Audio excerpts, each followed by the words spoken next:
വയനാട് മേപ്പാടിയിൽ ജനവാസ മേഖലയിൽ കാട്ടാനകളുടെ വിളയാട്ടം. കോട്ടനാട് ലീഫ് ഷെഡിന് പരിസരത്താണ് ഇന്നലെ കാട്ടാനകൾ എത്തിയത്. പുലരുവോളം കാട്ടാന പ്രദേശത്ത് തമ്പടിച്ചു. സുർജിത്ത് അയ്യപ്പത്ത് വയനാട് നിന്ന് വിവരങ്ങളുമായി ചേരുന്നുണ്ട്.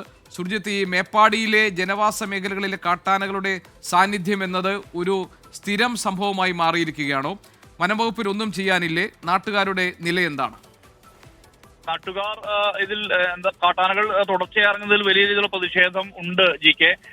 മേപ്പാടി കോട്ടനാട് എന്ന് പറയുന്ന പ്രദേശത്താണ് ഇത്തരത്തിൽ കാട്ടാനകൾ ഇറങ്ങിയിരിക്കുന്നത്. അതായത് 2 കാട്ടാനകളാണ് ഇറങ്ങിയിട്ടുള്ളതെന്നാണ് നാട്ടുകാർ പറയുന്നത്. കോട്ടനാട് ലീഫ് ഷെഡിന് പരിസരത്താണ് ഇന്നലെ രാത്രി കാട്ടാന എത്തിയത്. പുലർച്ചെയിൽ കാട്ടാനയുടെ സാന്നിധ്യം ഉണ്ടായിരുന്നു. ഇത് 2 കാട്ടാനകളാണ് എന്നുള്ളതാണ് നാട്ടുകാർ പറയുന്നത്. നേരം പുലരുവോളം ഈ പ്രദേശത്തുണ്ട്. ജനവാസ മേഖലയാണ്.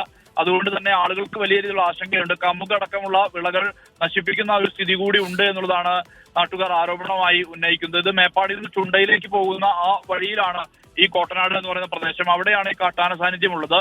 ഇവിടെ മാത്രമല്ല, അതിന്റെ പരിസര പ്രദേശങ്ങളിൽ, അതായത് മേപ്പാടിയുടെ പരിസര പ്രദേശങ്ങളിലെല്ലാം തന്നെ ഇത്തരത്തിൽ വന്യമൃഗങ്ങൾ ഇറങ്ങുന്ന ഒരു പ്രശ്നം നിലനിൽക്കുന്നുണ്ട്. പല മേഖലയിലും പുലി അടക്കമുള്ള വന്യമൃഗങ്ങൾ ഇറങ്ങുന്ന ഒരു സാഹചര്യം കൂടിയുണ്ട്. പല ഘട്ടങ്ങളിലും ആളുകൾ അത് രാത്രിയിൽ കാണുന്നുമുണ്ട്. പക്ഷേ അതിന്റെ ദൃശ്യങ്ങൾ പുറത്തു വരുന്നില്ല എന്ന് മാത്രം. ആളുകൾ കാണുന്നുണ്ട് എന്നുള്ളതാണ് പറയുന്നത്. തോട്ടം മേഖലയാണ്. അതുകൊണ്ട് തന്നെ നിരന്തരം വന്യമൃഗങ്ങൾ ഇറങ്ങുന്ന ഒരു പ്രശ്നം നിലനിൽക്കുന്നു എന്നുള്ളതാണ് നാട്ടുകാർ ആരോപിക്കുന്നത്. ജി.കെ. ശരി, സുർജിത്ത് അയ്യപ്പത്ത് ആണ് വിവരങ്ങൾ നൽകിയത് വയനാട് നിന്ന്.